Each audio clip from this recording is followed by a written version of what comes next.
Hello, everyone, and welcome to The Israeli. Today, I want to talk about cancel culture and Israel, and how this cancel culture has taken the next step when it comes to trying to cancel Israel. And so that's what we're going to deal with today. So again, I want to ask for those of you who watch these videos and haven't subscribed yet, please subscribe. It really will help a lot. And if you like the video, feel free to press the like button and comment. Okay, let's get into it. This is an article that's going to give an example of what has been going on up until now and going into higher gear now after the last conflict with Gaza. So again, from Jpost, will every Israeli airstrike now become front page news? And apparently yes. And that's not really the problem. The problem is how they frame it. Yeah, balloons versus planes and rockets. And these balloons are not balloons. These balloons are bombs, and the balloons are just the delivery system to bring the bombs where they want them to be. And yes, it's very primitive. Yes, it's not very precise, but it does a lot of damage.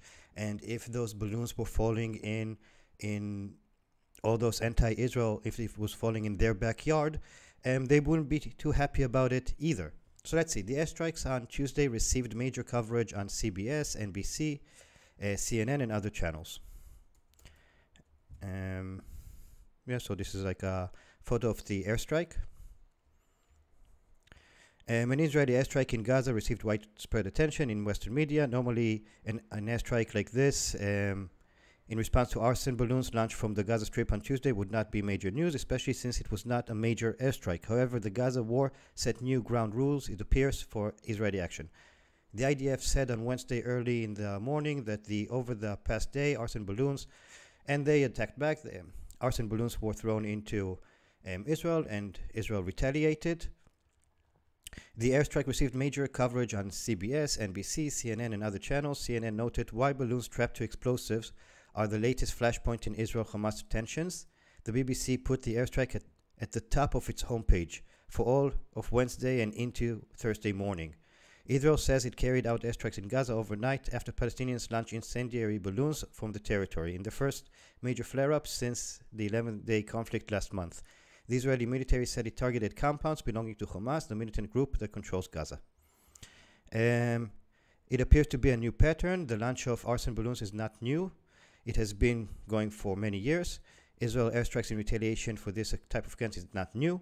Over the last several years, Hamas and Palestinian Islamic Jihad have perpetrated many attacks, including firing rockets, using masses of people to attack the security fence around Gaza, and launching incendiary balloons.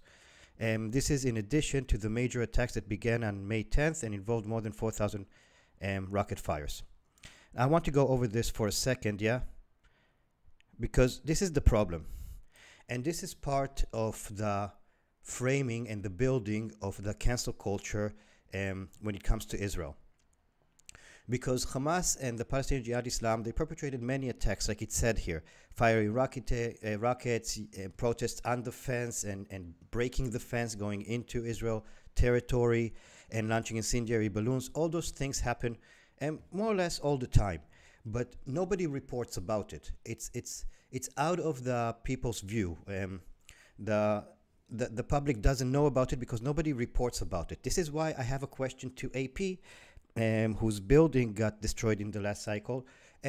Where are the news about what is happening in Gaza when Israel doesn't attack? Why aren't you covering all the actions that Hamas and Jihad Islam are doing against Israel and against their own people when it doesn't pertain Israel? Yeah, why don't we get those coverages? It's an interesting question, and I want to have an answer for that. But so they do all these attacks, but you don't hear about it. You only hear about it after Israel retaliates. So that means if Israel doesn't retaliate, they can continue like this forever, and you wouldn't know about it.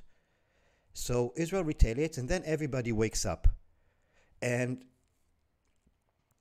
yes, they mention the balloons, but they diminish its responsibility for what is happening. They diminish the amount of damage that it causes. Yeah, it diminishes the amount of traumatization and fear that it causes in the people who live there. And and the rockets are the main story. Yeah? So Israel is responsible for Hamas launching incendiary balloons to its territory. It's ridiculous. And this also does not promote peace because there's no accountability. Hamas and Jihad Islam can do whatever they want, and nothing happens. And when Israel retaliates, then they get to be heroes for protecting Gaza or whatever when they start the fight. This is part of the cancel culture. This is how you frame it. This is how you build it. By changing the order of events. In general, Israeli retaliation strikes did not get major attention, and that all changed in the recent conflict. A variety of factors have played into that, not the least of which is the agenda of some groups to try to increase coverage of the Israel-Palestinian conflict. Now, I have no problem with trying to increase the coverage, because it is also true that the Palestinians don't get much attention until some kind of violent cycle starts. So there is something about that, but it's the way you increase the coverage. If you increase the coverage by no accountability for Hamas or Jihad Islam and no accountability for Gaza, and all the accountability falls on Israel, then you're not promoting peace. Yeah, you're playing the blame game, and you're not even playing this blame game in a fair way. So to increase the coverage can be fine if you're playing it fairly, if you're increasing the coverage in order to ask for accountability from both sides so we can move forward. But this is not what's happening. This has resulted in attacks on Israel, accusing the country of practicing apartheid, and also the circulation of letters around media outlets calling for more pro-Palestinian coverage. So you see, this is the thing. It's a one-sided, biased coverage, and this is not what's going to promote peace in any way. And like I said in many videos before, Israel is not going to disappear. The Palestinians are not going to disappear. And this zero-sum game that these people are playing, by either the Israelis have to win or the Palestinians have to win, does not lead to peace. It just leads to these people having their career continuing forever. And about this apartheid, for those of you who are interested, I have a video which talks specifically about is Israel an apartheid state, and you can watch that and see my opinion about it. And if you don't agree, you can comment. If you agree, you can comment. And yeah. The airstrike coverage is disproportionate because similar airstrikes by Turkey and Iraq, or even by the US-led coalition partners against ISIS, received no coverage. It's not a comparison of some coverage compared to less coverage. There is, in fact, no coverage of Turkey's widespread airstrikes on northern Iraq's Kurdish region. There's no coverage. Unless you go into Reddit to the Kurdish feed over there, then you can see a little bit what's happening, which resulted in casualties and depopulation. The US-led coalition openly tweets about recent operations against ISIS, which gets no coverage. Huge bombings and attacks by terrorist groups in Afghanistan and pitched battles with government forces get little to no coverage. This speaks to a new kind of coverage of Israel airstrikes and Gaza tensions. It is not clear if this is the only result of recent war or if this push for increased coverage will continue. For now, it is clear that the new paradigm exists focusing on Israel airstrikes, even if there are no casualties in the strikes. So now Israel is not even allowed to retaliate without any casualties, not even allowed to retaliate in a surgical strikes that actually hurt the weapons manufacturing but doesn't hurt people. Even that's not legitimate anymore. Over the last several years, most Israeli strikes on Gaza and claims of strikes in Syria by foreign reports received relatively minor attention.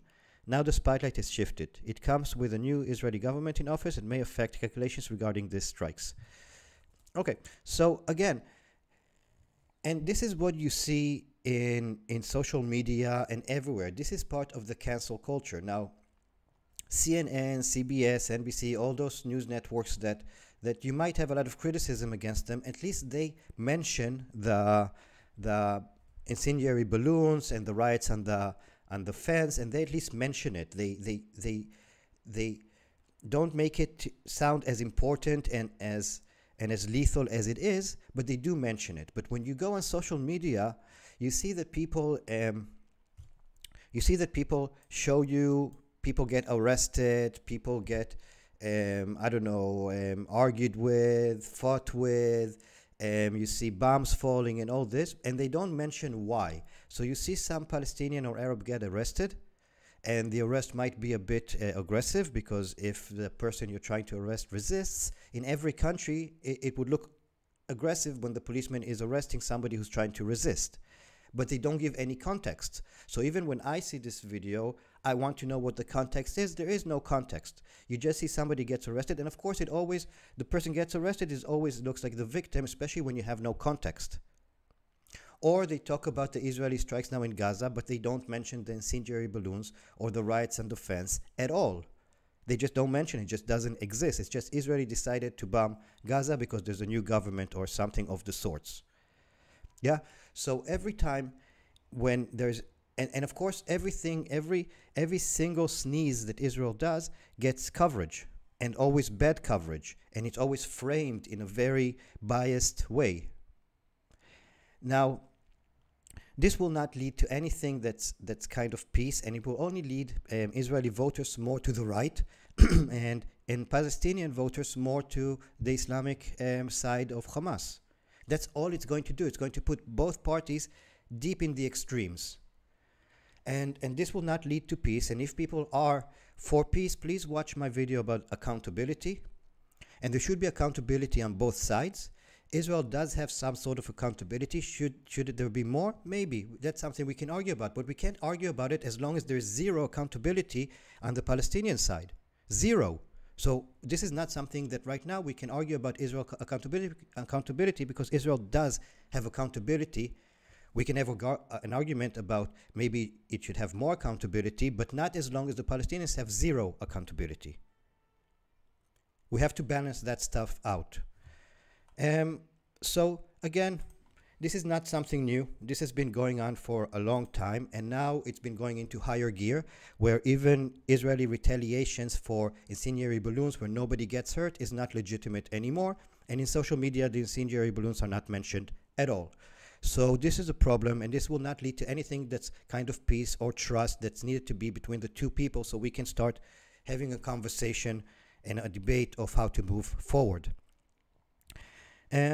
Okay, so this, and of course there are many more cases that show the bias against Israel, and the bias against Israel is not to be pro-Palestinian, it's to be anti-Israel, because it's not pro-Palestinian, it's not serving the Palestinians in any way, shape, or form.